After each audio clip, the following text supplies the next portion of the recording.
হযরত নবী সাল্লাল্লাহু আলাইহি ওয়াসাল্লামের সাহাবীদের মধ্য হতে একজন সাহাবী থেকে বর্ণিত, তিনি বলেন, কিয়ামতের দিন বান্দার কাছ থেকে সর্বপ্রথম যে কাজের জন্য জবাবদিহি করা হবে তা হল তার নামাজ।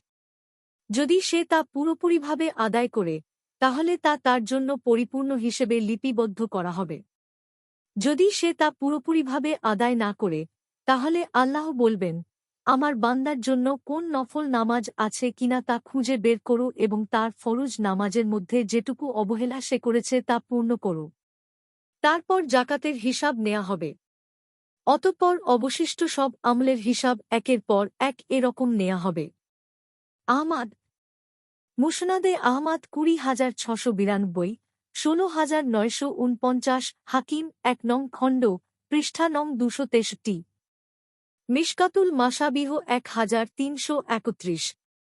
হাদিসের মান সহিহ।